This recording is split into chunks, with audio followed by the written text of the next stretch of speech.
Hello and welcome to the GCSE Options Evening. My name is Thomas Cobb and I'm the Head of Physical Education at Seaford College. I'm going to explain and outline the GCSE PE course and what exactly the course entails. So first of all, why should you choose it? Well, GCSE PE is an excellent option for anyone who's interested in and passionate about sport. Okay, so these are for pupils who really enjoy performing physically in sport and are competent across a number of sporting disciplines.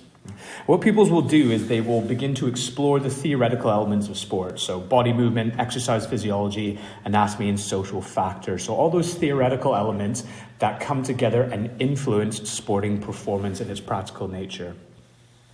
And what pupils will do is they'll learn how to create and live a physically active, healthy lifestyle that extends beyond school. So looking at things like Fit for Life, to learn to analyze sporting performances of themselves and others in order to improve sporting performances. And then finally, to develop an understanding of the different pathways in sport beyond that of the participant or the performer. Okay, so looking at things like physical trainers, physiotherapists, coaches, sports marketing, etc. Now the course is divided up into two main elements. So the theory element, which is worth 60%, and the practical element, which is worth 40%. So in the theoretical element, pupils will explore 6 different chapters over the 2 years. Okay, so pupils will look at applied anatomy and physiology, so bones, muscles, joints, movement analysis, so biomechanics, physical training, so all the different components of fitness, sports psychology, so the mental element of sport, socio-cultural influences, so looking at backgrounds, economic factors, things like that, and then health, fitness, and well-being. And what this section of the course does is it gives pupils an insight into the factors that influence sport and physical performance, and also provides the pupils a basis for the coursework elements, which they will complete as part of their practical section. And then the practical section is worth 40%, so it's quite a sizable chunk. And in the practical element, what will happen is pupils will be assessed in 3 different physical activities, which we'll talk a bit more in the next 2 slides. And then as well, they'll have a coursework element. And the coursework is about analysing and evaluating a sports performance for improvement. We'll talk a little bit more about that in the next 2 slides. So the assessment. So the theoretical element is made up of 2 theory papers, so worth 60% of the course. So paper 1, which is the human body and movement and physical activity in sport. And then paper 2, which is the socio-cultural influences and well-being and physical activity in sport. And then the non-exam assessment, so the NEA, the practical element, which is worth 40%. Here, pupils will be expected to effectively perform in 3 different activities. So 1 team activity, 1 individual, and then 1 choice. So either an additional team or an additional individual activity. And in these chosen activities, pupils are assessed in the individual skills of those activities. They get a mark out of 10. And then for the full context, so putting those skills into gameplay. And that's a mark out of 15. So that gives us a mark out of 25 for each chosen activity, times 3, 75 marks. And then we've got the written coursework. And as I said before, this is about analysing and evaluating a sports performance. Now, pupils can either choose to evaluate their own sports performance or the performance of one of their peers. Okay, and in this coursework, they're analysing it and then evaluating the performance and looking for ways to improve in that physical activity. Now here's the list of activities for the practical component assessment. Okay, so on the left we've got team activities, and on the right we've got individual activities. So what pupils will need to do is they'll need to choose 3 in total. So either 2 team and 1 individual, or vice versa, 1 team and 2 individual.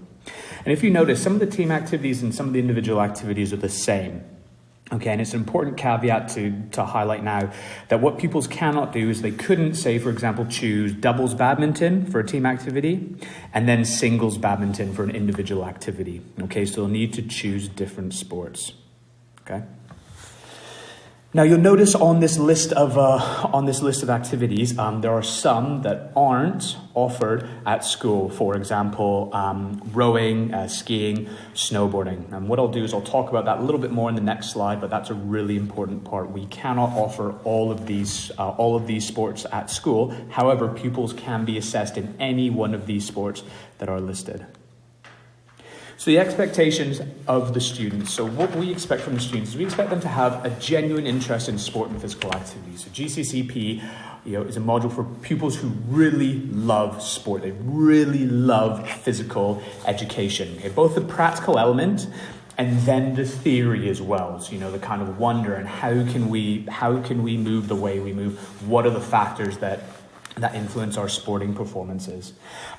Pupils will need to be organized and punctual because there is a big mix of theory and practical elements. So we'll be in and out of the classroom, different learning environments. So it's really important that pupils are organized, have the appropriate equipment with them, the appropriate kit, so that we can maximize our learning time. Okay.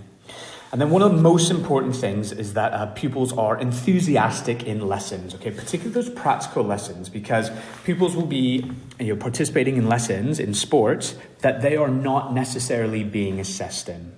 But what's really important is that they show us that effort, energy, and enthusiasm in the practical lessons, even if it isn't a sport that they're being assessed in, because their peers and other pupils in the lesson will be being assessed in those sports.